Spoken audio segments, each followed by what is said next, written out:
Okay, this one is going to be really fun. Okay, Stephen, you were reoccurring on 4 series at the same time in 1 year. You were on JAG, West Wing, ER, Star Trek Enterprise. Which was your favorite? Well, hard to say, but I'm going to say that year it's got to be West Wing. Excellent. I heard JAG. From the heart of Hollywood, it's the Patrick Labyorteaux Show with Patrick Labyorteaux. It's the Patrick Labyorteaux Show. Patrick Labyorteaux. He's the one you gotta know. Tonight's episode, Stephen Culp. Patrick Labyorteaux. He's the one you gotta know. Okay, guys, you know him as Rex Van DeCamp from Desperate Housewives, Robert Kennedy from 13 Days, and Speaker Haffley from The West Wing. I know him as the guy at the craft service table on the set of JAG. Please welcome Stephen Culp. Yay! Hey, how you doing? I'm doing good, man. How are you? I'm very good. Very good, thanks. Nice to be here. Same here. No, I'm really glad that you're here. Okay, so for those of you who never watched JAG, we were on JAG together. The show ran for 10 years. Stephen was all throughout the entire series. He did over 40 episodes with the show.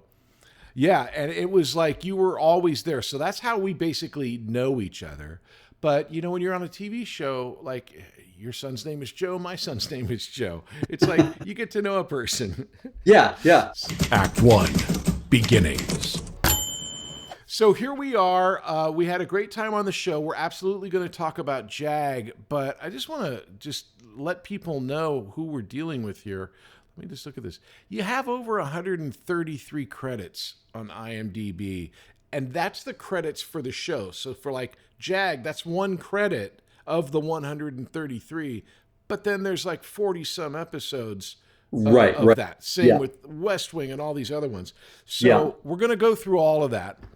But let's start right at the beginning, okay? So, young Stephen, where were you? Why do you want to become an actor? What makes you want to become an actor?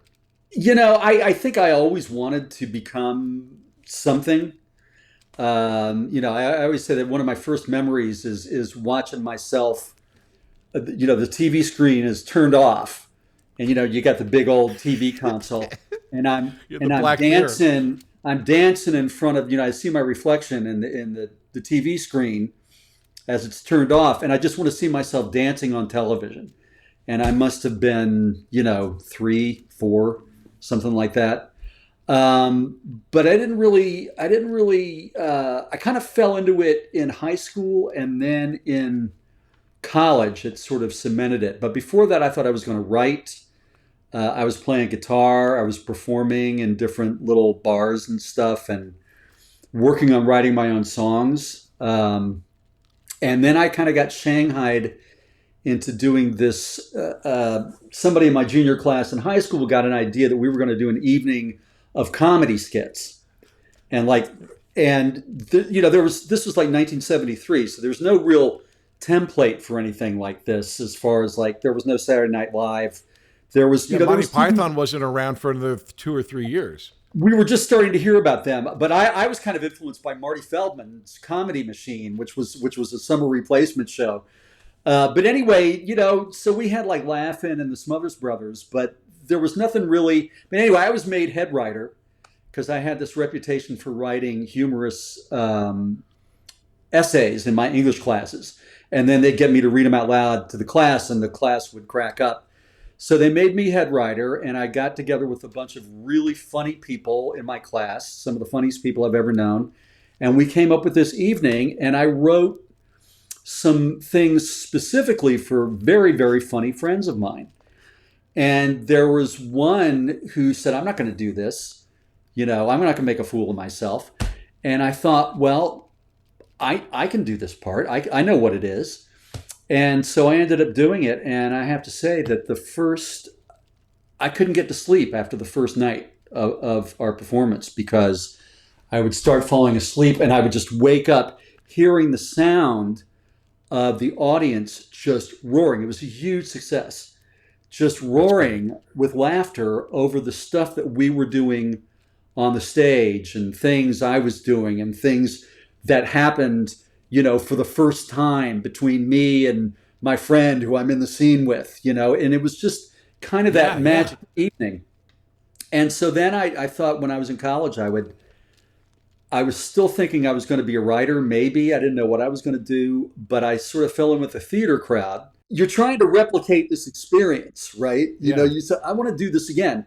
And then that experience is not easy to replicate. And as oddly enough, the more experienced you get, the less you're going to have that transcendent experience because your level has risen, right?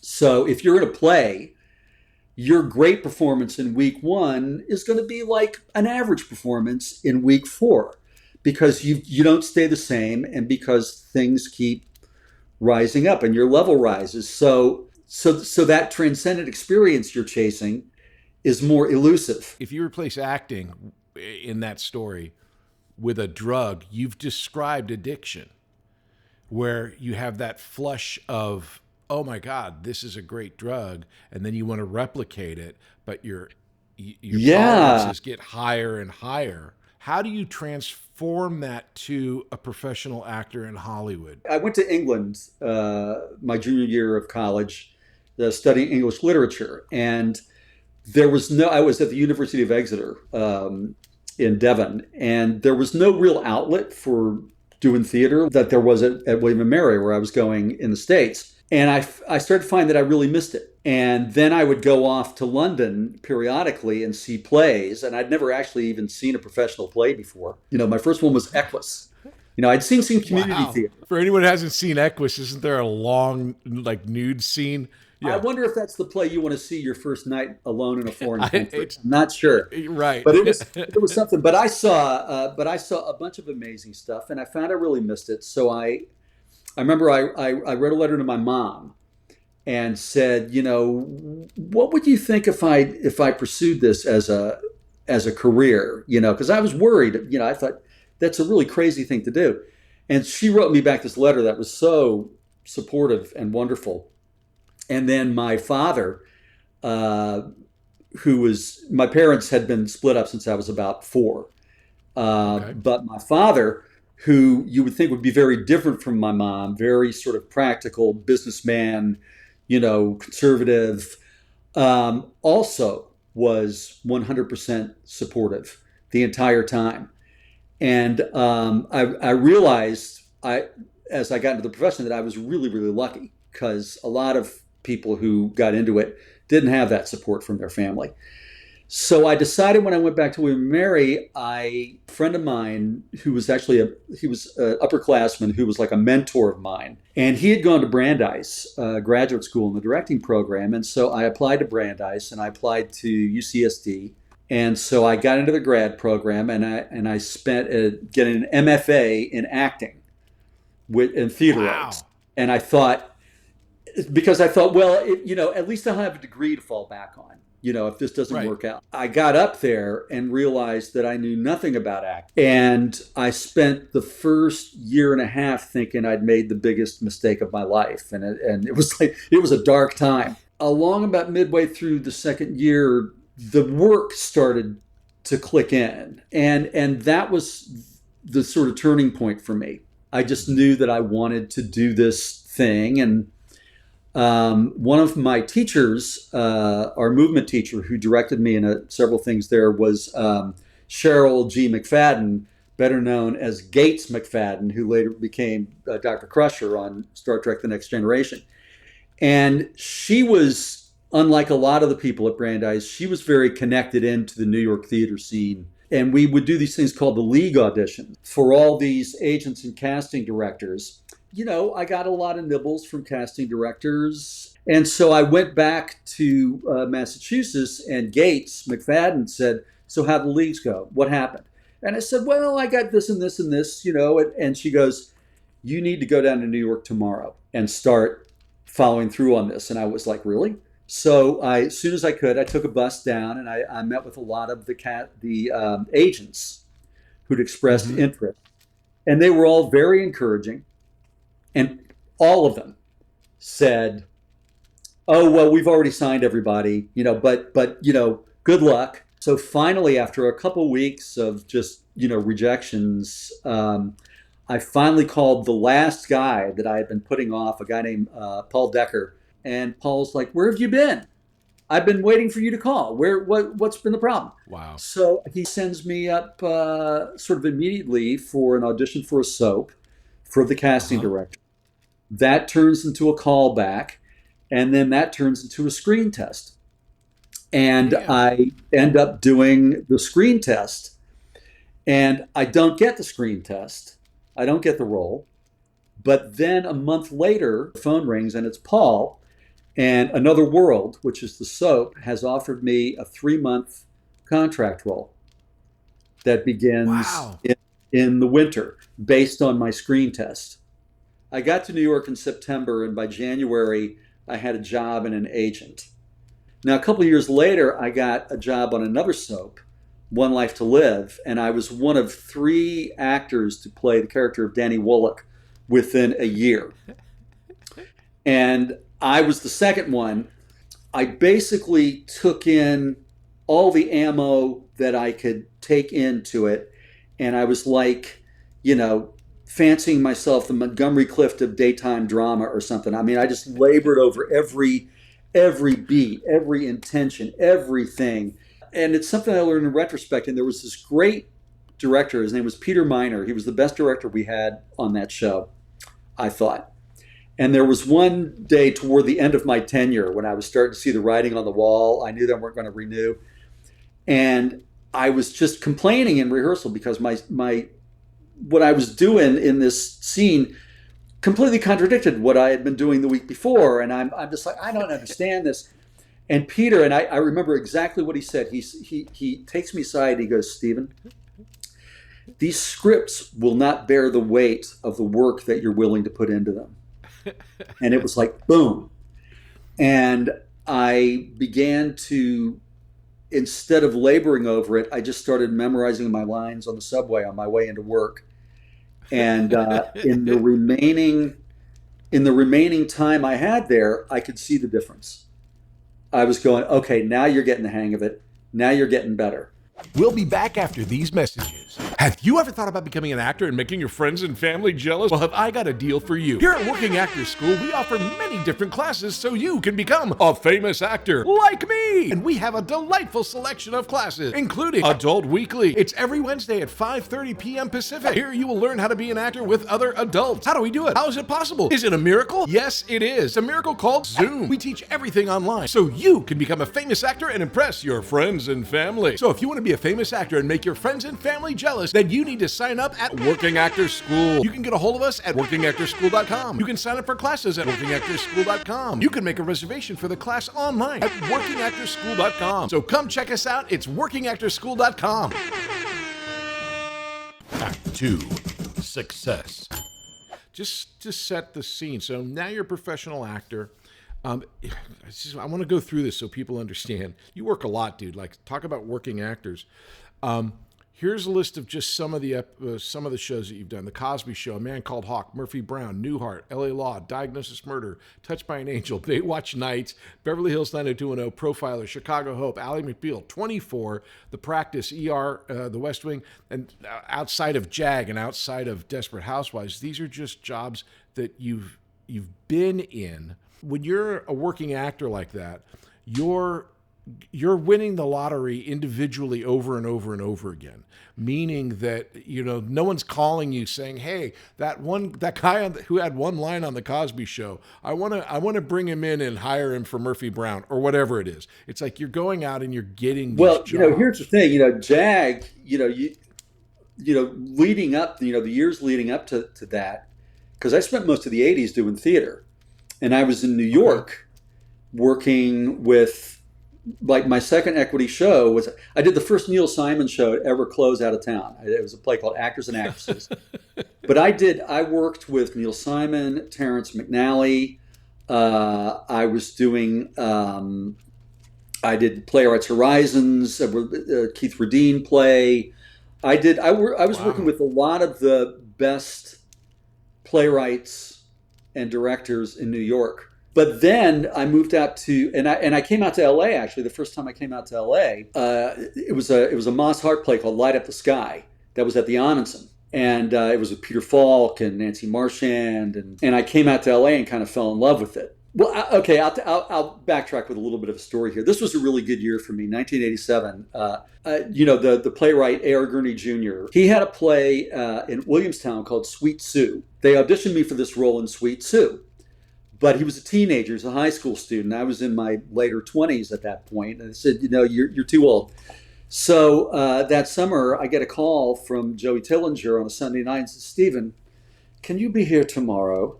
Because they fired the guy who's doing, who they had cast in Sweet Sue. And this play is with Mary Tyler Moore. The next day, I'm on a train to go to Williamstown to do the premiere of Sweet Sue with Mary Tyler Moore. And then then they took it to Broadway, and then they went back to casting a younger guy. But I had that was a wonderful break for me doing that play. But then Joey Tillinger recommended me for a Keith Radine play called Highest Standard of Living that was being done at Playwrights Horizons. The lead, Griffin Dunn, had stepped away to do a movie, I think, with Madonna, and they were scrambling around looking for the lead. I went into audition. I got cast. So I did that play. Then that winter, I got an offer to go out to do Light Up the Sky as the understudy at the Amundsen Theater. And I turned it down the first time because I didn't know if I wanted to be the understudy. The second day of rehearsal, I get a phone call. Steve, can you come in? Because they fired the guy who's doing the young playwright. So now I'm doing the role in the play at the Amundsen. It's a good year so far. That's a great year, yeah. So then I go back to New York. I take a job as an understudy in this play, Coastal Disturbances, which is on Broadway. I go see it the night before I audition for the understudy because I can't make head or tail of the play. And I see just the most wonderful actress, this young woman, Annette Bening, and it's her first play in New York. She gets nominated for a Tony for it because she makes this play. Radiant, she's like nothing you've ever seen. And I get the job as the understudy. I go in, and the first week I'm there, Tim Daly has given notice, and he's leaving the show. And all of a sudden, I do Annette Bening's last month with her on Broadway. And oh my God. She's so incredible. She's just one of the best actresses I've ever worked with. And so I have a wonderful month. Then she leaves the show, and I decide that I'm going to go make my journey to LA. And while I'm in LA, my New York agent sets me up with an appointment for this miniseries, Gore Vidal's Lincoln, the role of John Hay. And I go in and read for it, and I don't think I would have gotten this audition had I been in New York. I don't think the casting people in New York would have seen me, but the casting person in LA saw me, brings me in. I hit it off with her, and she brings me in to read for the director the next day, Lamont Johnson, who's like one of the great TV movie, many Emmy-winning TV movies of that certain summer and Wallenberg, and just so many are associated with Lamont Johnson. I meet Lamont, and Lamont's looking at me. He goes, "Wait, I know you. I've seen you. Where have I seen you before?" And he goes through he's like, Coastal Disturbances. That's it. I saw you. I loved you in that. And I'm like, "Are you sure it wasn't Tim Daly? Because I only did it for a month." He goes, No, it was you. And so I end up getting cast in what turns out to be like a major role in this miniseries. So I go back to Richmond, and while I'm working on this miniseries, which is my first big TV job, there's this lovely costume wardrobe assistant that I meet and hit it off with, and we start dating, and that's my wife, Barbara. That's a good year. That's a good year. Was that then I really wanted to make a go of it out in LA, and after, I'd come out on spec, I'd get jobs, and then, I'd guest stars, here and there, and then I finally moved out, and Barbara in the meantime has moved out, and we're living together, and I signed with an agent in LA, and then my career comes to an end. I can't get arrested for like 3-5 years. I must be auditioning well because I keep getting auditions, but Right. I can't get a job. And I finally, and I was doing a lot of small theater for free. And then just against all odds, it was through the theater. I ended up doing, going to the Humana Festival in Louisville and doing the new Tony Kushner play. And then I ended up doing Angels in America up at ACT, and one of the best Nice. in San Francisco, in one of the best productions, best directors, best play I've ever experienced in my life, and just kind of came back as a new person and a new actor. And it was a year after that I got the job on JAG. And that was sort of, Wow. so JAG. Okay, was so sort how of did that happen? So the beginning you've of the got all these comeback. credits, but like, we can talk about a bunch of different things, but since we're there, what was your story with JAG? How did that come about for you? What was your experience with getting JAG? Well, it was kind of rolling off my experience doing Angels in America. The director he worked with doing Angels, Mark Wing Davey, if he gives you notes, he's right. They're hard for you to see. Right. But you can see that he's right about everybody else. So he must be right about you. And Yeah. but he got us to a place of what he liked to call this sort of dangerous, spiky spontaneity. But he was also very meticulous. We all did these exercises the first week of rehearsal, so we would all get on the same page. They were called actioning exercises, and they were very specific.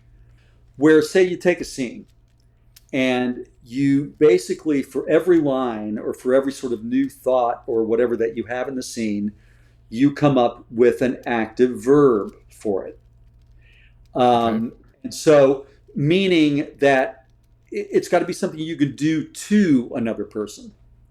So Okay. you can't. So to apologize is not an action, because you can't apologize another person. You got to figure out another verb that'll make it active, something you're doing to somebody. And then this is the big wrinkle: you can't repeat a verb in a scene. Oh, So wow. you can't. Yeah. So it seems very technical, but what it does when you start getting the hang of it, it actually just kind of It activates. It activates your It your activates work. and expands, and Yeah. all of a sudden, there's all these other possibilities that you may not even have considered. So when I went back to Los Angeles, I started trying to work this into the way I approached the work I was getting. And I did a few jobs on TV where I felt like I was starting to get the hang of it. So I get this audition for JAG. Yeah, let me get everybody up to speed here. So JAG was a TV show, a military law show on NBC that was a cross between A Few Good Men and Top Gun. where like Harm, the lead, was a fighter pilot and a lawyer, and on NBC it was like an action adventure show. They got canceled, and then CBS picked it up. Don Belisario, who created it, kind of revamped it, added John Jackson as the JAG, added myself as the assistant, and then added your character into this broader, more of an ensemble type of Yes, show yeah. than just like a Magnum PI type of show. I watched part of the pilot because I saw, pictures of David. He was just impossible not to notice. I said, well, this guy seems interesting. And then when I was home for the summer, my stepfather was watching it because it was his type of show, so I was familiar with it. So I get this role, and on paper, it reads to me, the role is this guy Webb, who it turns out he's with the CIA, but at first he's just presented as a guy from the State Department. And on paper, I only have one scene to go on, but it looks like he's going to be what I call the asshole in the suit role. Specifically with JAG was really where I really learned a lot, because I'd been doing these roles and I'd been auditioning for them even more, and I was kind of getting a little weary of the roles, or maybe the way that I was approaching the roles. And so I took this technique that I worked on in Angels of America, and I apply it to this JAG scene that I've got. And what happened was that I remember there was like a stage direction that was in parentheses defensive or defensively. And when I tried to fix an action to that, I couldn't come up with one. And I was like, defensive is not an action. What am I doing there? And when I really examined it, I realized, wait a minute, no. He's anything but defensive. He's absolutely, in his mind, absolutely right. And he's very pragmatic about it. And he's got his eye on the bigger picture. And this whole character started to take shape for me just by Xing out that stage direction, to where it was like, I'm not going to be the asshole in the suit. I'm not going to be the easy target for the hero to just roll over. I'm an antagonist, and it's actually my job to be the best antagonist I can be until the script gives me no other option but to give in. So that's Right. the way I started approaching Webb, and it was very meticulous. And the other thing that happened when I was working on the first scene was that I felt that I didn't have, there was a weight and an authority that I felt like I just wasn't getting being Steve Culp. Okay. And so I just kind of arbitrarily cast around for, there was an actor that, I'm not going to say who it was, but he was on a TV show at the time that my wife and I liked, and he had this very propulsive way of speaking and doing speeches that would just, plow forward relentlessly until he got to the point or to the end. And I just started kind of say, what if I did that voice? And I started doing that with Webb, and all of a sudden I'm emphasizing different words. I'm putting stresses in places where I wouldn't normally do it. My rhythm is changing. And all of a sudden it's like, I can't stop doing it. And it's really fun. And I realized, oh, this means something. This is something to pursue. So and it's almost like doing Shakespeare, where technically you're looking at the lines and you're doing your acting work, but you're also just going, how does this line read? Where's the stress? Where's the music of it? Yeah, there's a whole thing called scansion in the Shakespeare thing where you break down. Yeah. Yeah, and so I worked on Webb like that, and I ended up, I did one audition for Don and for some of the producers, and I thought it went okay, but that I was kind of like, it was almost like a final dress rehearsal. I didn't feel like I was quite at home with it yet. Right. With this new character that I'm doing. But then I got called back the next day, and then I felt completely at home with it. It just felt totally at home. But then later, much later, one of Don's assistants told me that even before I came in for the callback, Don had said, I think this is the guy. So I spent the first 2 seasons of JAG really working in this, building up this character of Webb and going into his background and coming up with a life for him but also paying attention to these rhythmic and speech things that I'd found that were a little theatrical. And for me, Webb was, in a way, pushing the envelope on theatricality in a way that I had never done on camera before. And I really wanted to see how much I could do, because when I got a script, I loved it because there were so many different colors and so many different, it's like if you're a pinball, there's so many different things to light up. Right. He's the good guy, but he's maybe the bad guy.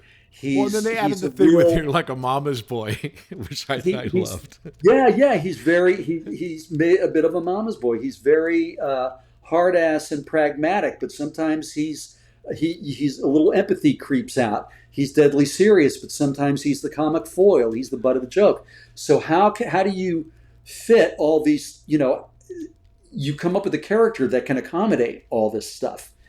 And I kind of felt like not only will it support a little bit of larger than lifeness, but it kind of demands it. So I tried to, so in a way for me, it was an experiment of seeing how theatrical I could be. And Well, I I spent think the it really first, plays very well for the yeah, character. And a thing that happens with Don, which I benefited from, I think you benefited, I think all of his shows benefit from, is like Don's like the, like Sauron, the Eye of Sauron, where it's sort of like if it's focused on you, then you get all of his attention. And for the first season of Jag, there was an issue with the network where he was fighting with the network about how they wanted the show versus how he wanted to do it. And when he finally got to CBS, he kind of got the way that he got the show that he wanted to make, right? There's a back and forth with Don. He'll look at your dailies, he'll see what he likes, and then he'll add a little bit more of that into the next script, which I think is how, in a way, you and the writers and Don were building the character of Webb, because each time he would come back, he would be more intriguing and more layered. it was like they saw what I was doing. And then not only would they build on that, but they'd almost throw me curves just to see, okay, how is he going to do that? How's he going to do that? And I'd be like, ooh, great. And then I'd throw something back. And so we sort of built up this character, and that's really fortunate. That doesn't happen a lot of the time. But I did find finally though, and it's almost like when you're doing a play and you build up this physical characterization or something, and then you end up like paring away things that you don't need anymore. Right. Uh-huh. By the end of my second season, I realized that a lot of the stuff that I'd been doing that was very theatrical, I started getting rid of it. I started getting rid of the voice. I started getting rid of, because it started to seem too strident and studied to me. Uh-huh.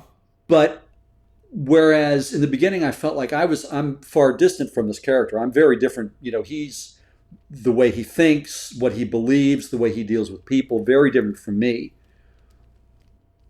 Then after doing it for a while, I start thinking, oh man, this role is perfect for me. It fits me like a glove. And those things that I was using as crutches and supports, I'm able to throw them away now. And so a lot of that stuff, it became less theatrical, because by season 4, or my third season, I had been able to internalize so much of it.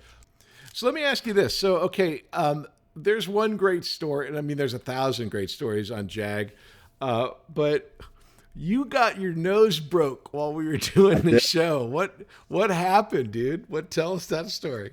Well, it was we were shooting. I guess it was the first episode of season 4, I think. But anyway, it was end of a 2-parter. I think it was like 17 hours or something, and we were racing the sun coming up, and everybody was a little frantic, and I was actually, I think I might even have said it to somebody. I said, somebody's going to get hurt if we don't, because it's getting a little out of control.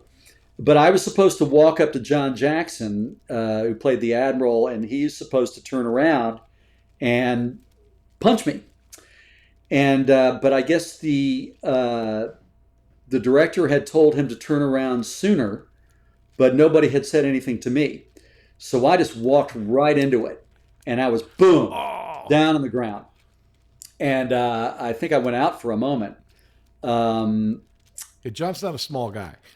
John's not a small guy, and I think he just sort of clipped me. But yeah, I had my nose broken, and it was, I just started And the rehearsing. caring, loving, really responsible executive so producer terrible. Donald P. Belisario. What did he send you the next day? They sent me, the production sent me like a big fruit basket and stuff like that, but it also had a Friday the 13th, like, Jason mask on it, which was for fun. later productions to protect the pudding. Yeah. Okay, so again, your credits here are so huge, dude. I just want to hit a couple of other things. During this period of time, during JAG, I remember your process for 13 days. Okay, so 13 Days is this movie where you play Robert Kennedy.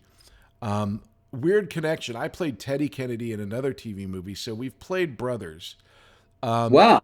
And you've played Robert Kennedy twice.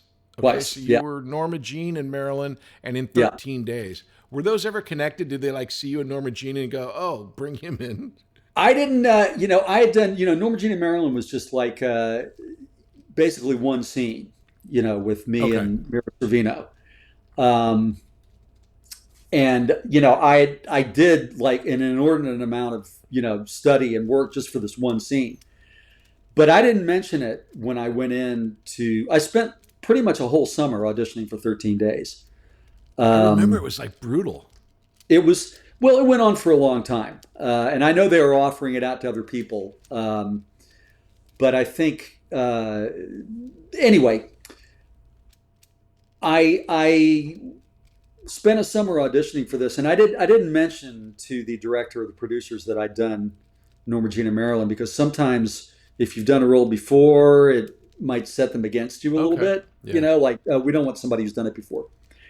But then I found out later after I got the role that they knew that I had done it. But then Bobby Kennedy in 13 Days was like the third lead in the movie, with Kevin Costner playing Kenny O'Donnell. JFK's Bruce Greenwood was your brother, right? And Bruce Greenwood, just brilliant as JFK. And it's all about the Cuban Missile Crisis in 1962. And it's 13 days of that. And Bobby's just a wonderful part. But like a lot of parts, I feel like it's sort of the stealth part. I think, people would turn it down because they didn't realize what a good part it was. But he's throughout the movie, and then he has the sort of climactic scene negotiating with the Russian ambassador. But it's a marvelous, marvelous role. Kevin Costner's notorious for his like dealing with directors because he's an Academy Award-winning director by himself. How was it to work with Kevin at that point? Because was this before JFK? He'd already done JFK. He'd done JFK, yeah. Basically, we would gather the actors together while one scene was being shot, and the actors who were coming together into the next scene, if it was a conference table scene, we would all get together and we'd read and discuss the scene back and forth. So we would all be sort of on the same page when we got onto the set, and we'd have talked about ideas and just gotten things generated. And so we took that idea. We said, well, let's talk about it with Kevin on Monday, because we talked over the weekend. And then we got together with Kevin, and he was already like coming to us with the same idea, basically. You're working with Bruce Greenwood, who is a extremely talented actor and highly regarded in the business. Yes, he's famous, but he's not Kevin Costner famous, okay? But everyone, if I would die to work with Bruce Greenwood, right? Because he's so great. Then you've got Kevin Costner, who is a full blown out literal movie star. Movie star. You're playing Robert Kennedy. Bruce Greenwood's playing JFK. Kevin Costner's playing Robert McNamara. In that dynamic of characters, you two... Dylan Baker's Robert McNamara. I'm sorry. Ken O'Donnell, yeah. Ken O'Donnell, sorry. In that character situation, the two brothers, the Kennedy brothers, are the most powerful in the scene, okay? But on set, Kevin's the most powerful of all, over the director, over everything. Here's my question. How do you negotiate, A, being the new guy, working with Bruce Greenwood and Kevin Costner, where your job is exactly the same as Kevin Costner's? You're an actor. He's an actor. But he's a huge star. So how do you negotiate being a new guy, working inside the characters where your character is technically more powerful than him, but he's a more powerful presence on the set? What's the negotiation that goes on for you? Well, what you said about the Kennedy brothers, I mean, the brothers were on that set, and it was kind of uncanny, were a force. I mean, it was, people just loved the brothers. People deferred to the brothers. We're not them. And yet you felt some of that power walking around.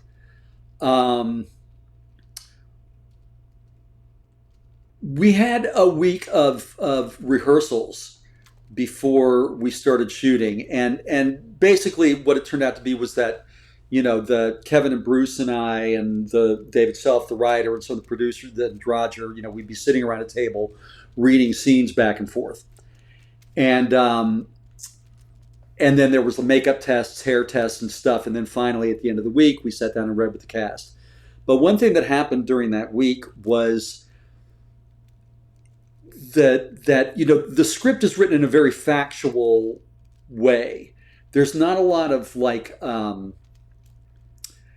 you bring the character, but the script is facts a lot of the time.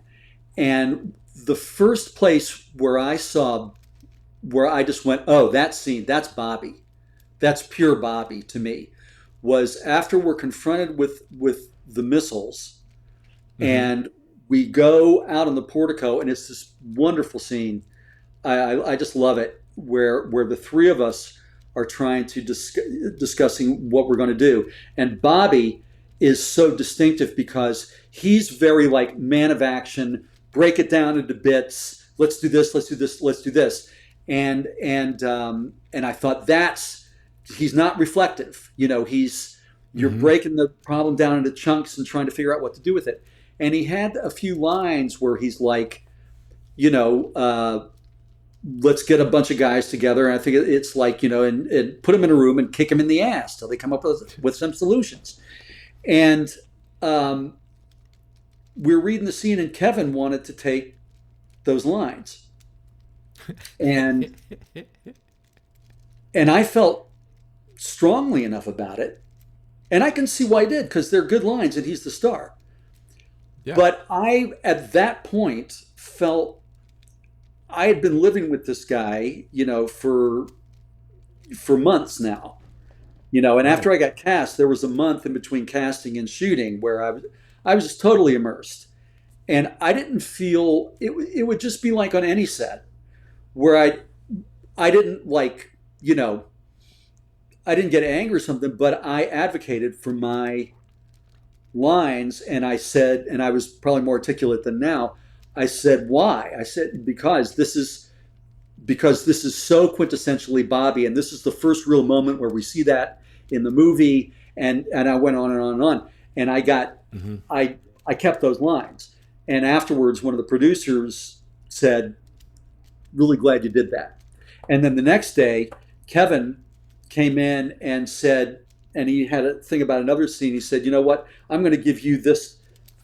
You know what I mean? I kind of established myself as... Well, it sounds like you're basing your argument or basing your advocacy for the character as opposed to the personality of the actor.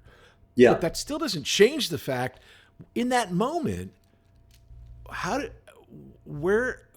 what's driving you to push back at Kevin Costner? I mean, that's hard. I think I really felt that was an important scene for Bobby. That's the argument I went in with, and I didn't really I didn't stop to think, not to advocate for it. Right. I just did. So after, I said that, the day after I managed to retain my line. Then he showed me this other scene that said, I think in this scene, we're going to have you saying this and this and this. He was like giving me more stuff. And then I shot all my huge solo scenes the first week. And my scene with the Russian ambassador at the end, and Kevin leads me in. Mm-hmm. And sort of, he's just there to kind of support me and back me up. And Kevin and I never really, there was always a distance. He was like Kevin Costner and I was this guy, and there wasn't like easy conversational rapport between us all the time. But he said, he goes, I really am glad you're doing this role, before I went in to see the ambassador. I Yeah, think there's a lot at play there. As a smart producer or star of a show, he wants you to walk in knowing that you've got the full endorsement, so that you can be a badass with that scene. And I think that's really smart, instead of undercutting you. So many actors would happily undercut so that, but that's really interesting.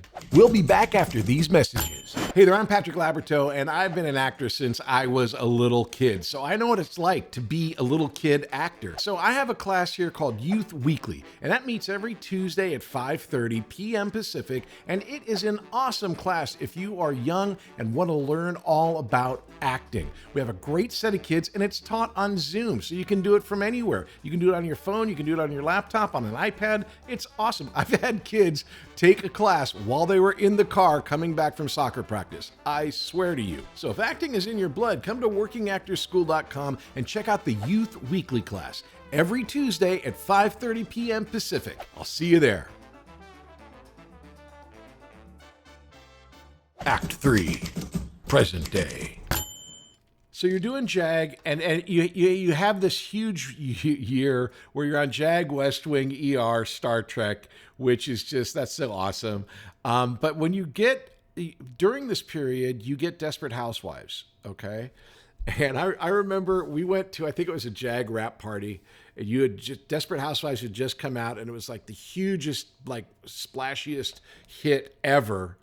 And I came over to you, and I was like so excited for you. And I'm like, well, man, you made a good call on Desperate Housewives. It's a huge hit. You're going to run forever. And you're like, haha, yeah. And you couldn't say anything. But at that time, I think you knew that you had died. And so it was sort of like one of those things that it was like you couldn't say anything about it. My father went to the rap party with me, and he was also in town when I got, called in to the producers so that they would tell me that I was, that I was going to die at the end of the next episode.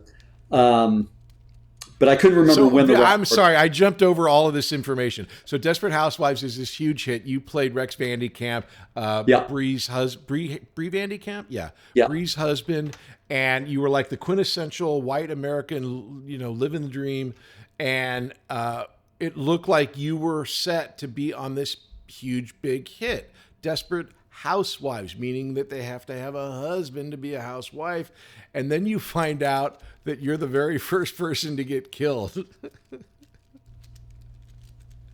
Well, not the first. Like? Christine. Oh, right, the voiceover lady. Brenda Strong. The whole show. Brenda Strong, but also Christine. I'm forgetting her last name. There was a death of one of the recurring characters over like Thanksgiving. This is what happened with Desperate Housewives. They found the pace, right? And so they were doing season finale things for November sweeps.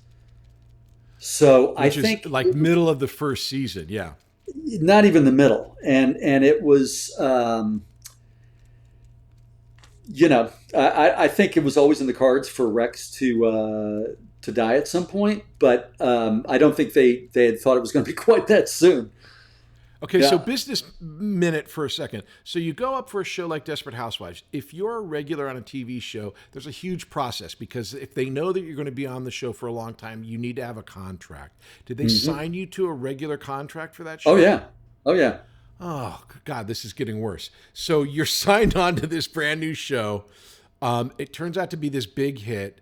You think you're on the show, and then they bring you in. How did you find out you were going to die? I had spent the weekend. I went up to Las Vegas for a celebrity poker showdown with a Desperate Housewives table with our friend Andy Newman produced, and I ended up winning the $1 Million Championship, which I could not tell anybody about until the show aired the next fall.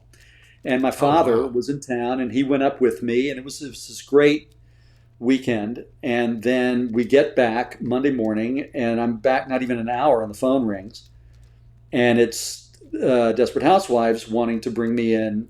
Producers want to talk to you this afternoon. And I immediately just assumed, and I just was like, can I just come in now? Just get over it. No. They're not here until the afternoon. So yeah, So this is So I Mark knew it Cherry was- and the guys that ran the show? Yeah, yeah. Uh-huh. At that time, especially, somebody died every sweeps.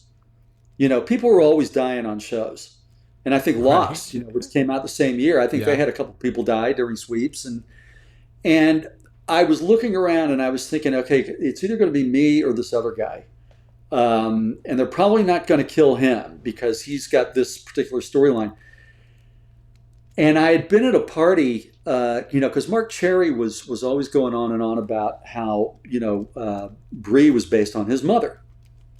And so we're at Eva Longoria's birthday or something. And I'm talking with Mark and I said, so Mark, you're always talking about your mom, so what happened to your dad? And he goes, oh, he died of heart disease.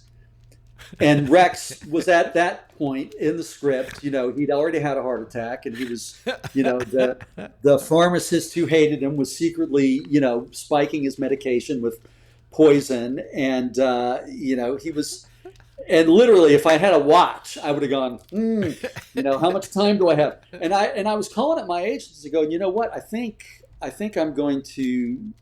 not, they're going to kill me. And my agent said, like, are you crazy? People love your character, but yeah, I think, I just think, Mark had it in his head that this is what he wanted to do, and I think they also, as I say, they were running. The story was going faster than they had originally thought it was going to. Once they found the pace of the show, but at that point, I felt confident. At another point in my life or my career, earlier, I might have, what have I done wrong? But I was pretty confident that my work on that show was good. And absolutely. I didn't have anything to apologize for. And no, it was a function of the story, and that's what you're there for. Yeah. When I went into the meeting, I just, coming off the Celebrity Poker Showdown, I just walked in feeling like, I had, 3 kings, they said, well, maybe we'll bring you back for it. As I was leaving, they said, maybe we'll bring you back, for some flashbacks. And I said, oh, great. I'll hit you up for a shitload of money. And I did. I said that.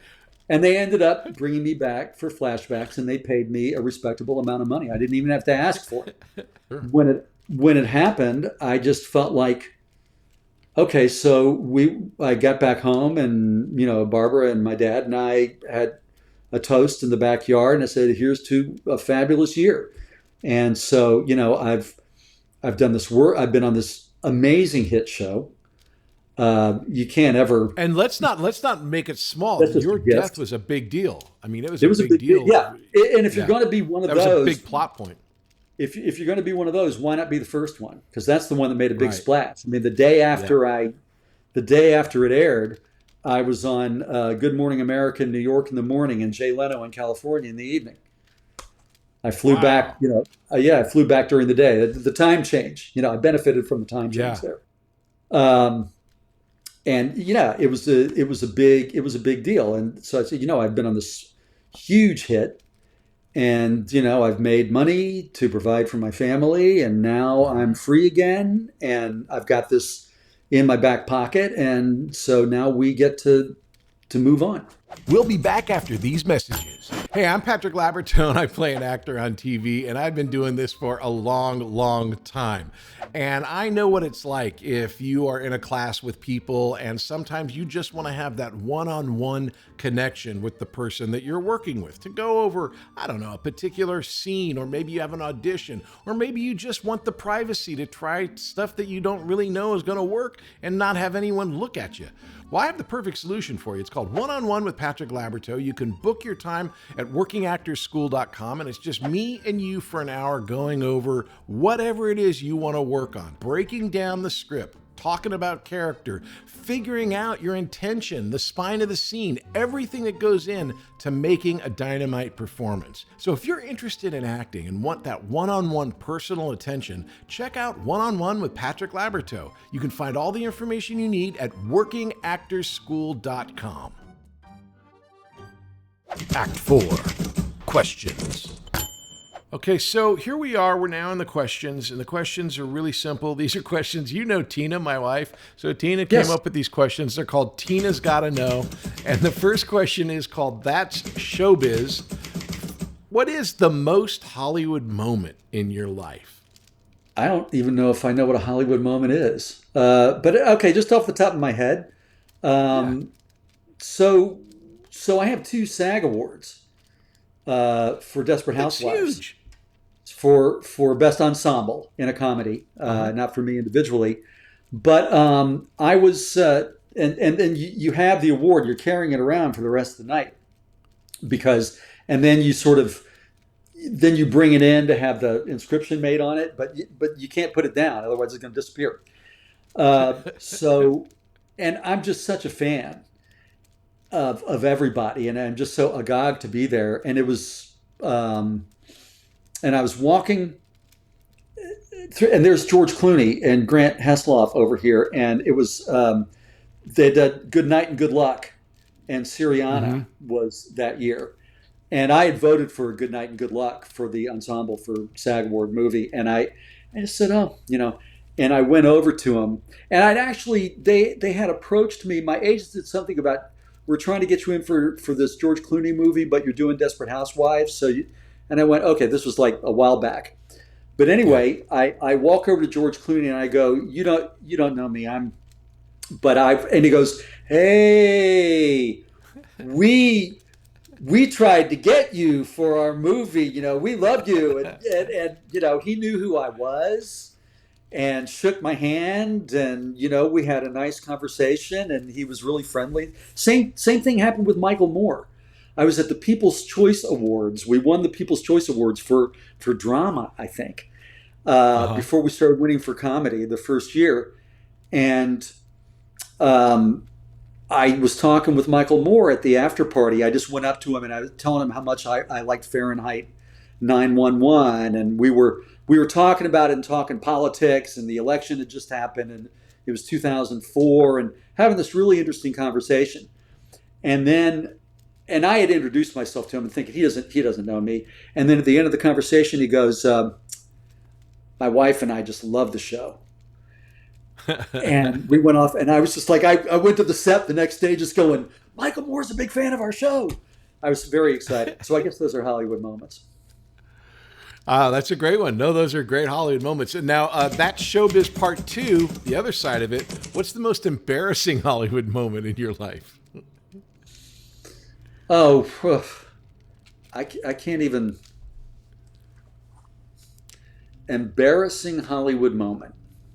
Okay, so here's my most embarrassing Hollywood moment. So I went to the West Wing wrap party the year that I did it, and I saw John Wells, who, the creator and like amazing producer. I mistook him for his brother and called him Lou. And he goes, no, it's John. Because I hadn't seen him actually on the set a lot, okay? I'd seen Lou. So, and I told that to Bradley Whitford afterward, and Brad was just like, no. Oh, God. My apologies. John wasn't. Who was it that created it? It was West Wing. Aaron Sorkin. But it was Aaron John Wells. Sorkin. Aaron Sorkin. Sorkin. John Wells show. Right. Yeah. Yeah. Exactly. So okay. Yeah. Oh man. Yeah. Okay. Number 3. Show me the money. What's your biggest missed financial opportunity? In Hollywood, sometimes we run into opportunities that other people won't have or don't get a chance to. Is there any favorite one that I heard about was when Starbucks offered Rob Lowe shares before they went public. It's like, oh, that'd be nice. I had post Desperate Housewives. I was trying to be really picky about what I did after that, and I probably shouldn't have been so picky. But there were a couple, because in retrospect, it didn't really make much difference. And in retrospect, I passed on a couple things that maybe I should have taken. But, I was trying to be smart. So I share with us any of those shows that you passed on. Oh, no. Well, there was one. Okay, but see, there was no guarantee I would have gotten this. But I did turn down an opportunity to test for Psych, the show Psych, for the part that Michael, the part of the police, Michael Amundsen. Amundsen, yeah, exactly. Yeah. Broadway guy that just... And, he probably would have gotten the role. But I turned down a test because my agent and manager and I talked about it, and we thought, I had just stopped doing Rex, and we were looking for something a little less supportive. And I should have done that test, but there's no guarantee I would have gotten it. But right around the same time, I turned down a recurring role on Stargate. The Atlantis, the one, because you did Stargate Atlantis. Yeah, no, this is the original Stargate. To go up to do like a staged reading of a new play at ACT for like a couple $100 because that's what I wanted to do.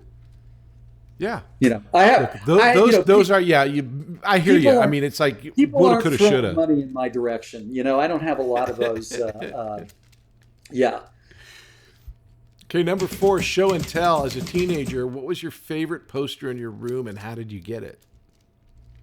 I don't know if I had a lot of posters in my room. They were mostly from record albums, So I had whatever was in the record album. So I had like a George Harrison one that you can barely see him. He's just like in total beard and a hat, dimly lit room from All Things Must Pass. And then something I got out of the Who live at Leeds, with the Who at the Marquee Club with a picture of a young Peter Townsend. I didn't put up a lot of posters. Okay, Sheaux Down. What to you professionally is the best thing you've ever done and the worst thing you've ever done? Boy, it really. I just feel so fortunate that I've had so many projects that have taken like kind of everything I've had and more, that I felt really proud of. But I would say Angels in America at ACT is one of them. 13 Days, definitely. I would put Jag up there. Sure. As far as what I learned and how that character developed. I would definitely put that up there. What was the question again? That's good. The Sheaux Down, so that's the best. What would your worst performance be? The thing that you look at it and go, oh, what the fuck was I thinking about? What was I thinking about? There's a whole bunch of stuff post Desperate Housewives that I'd like to do over again. Yeah. Okay, so let's go with the next question here. Sheaux Down. No show. What part did you want but didn't get? I don't spend a lot of time thinking about those things. I mean, there were plenty of parts, when I was in my fallow years that I was testing for, that I would have loved to have gotten, but that I didn't get.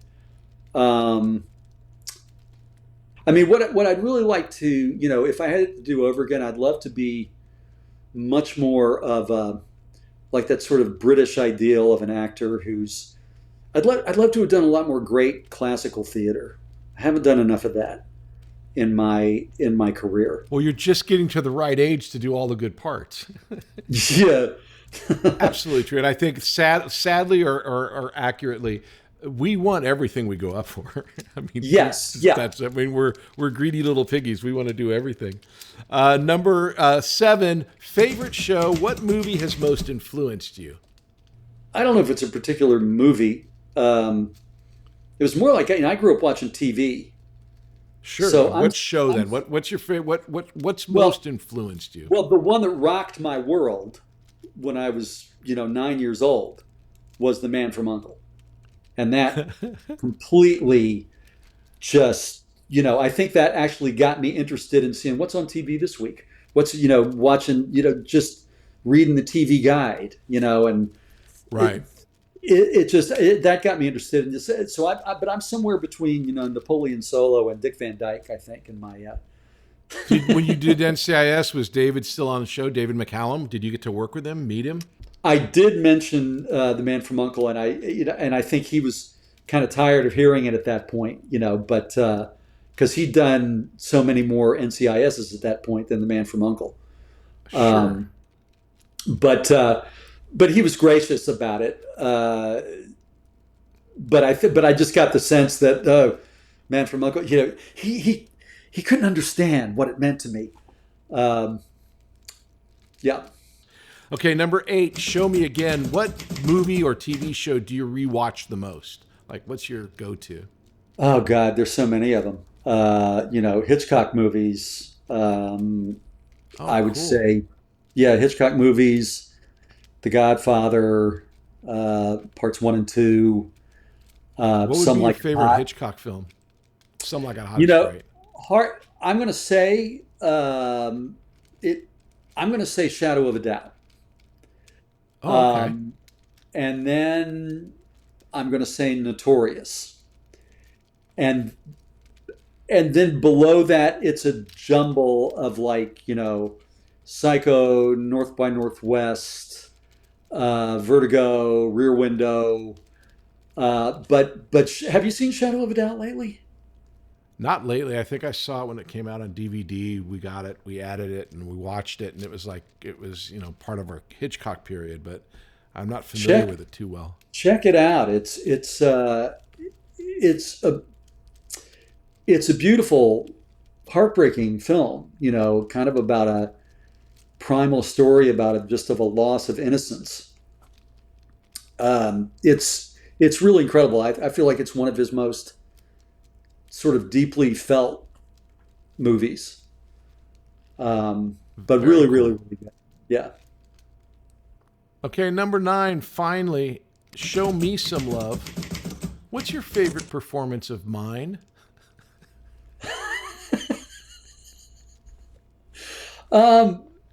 Well,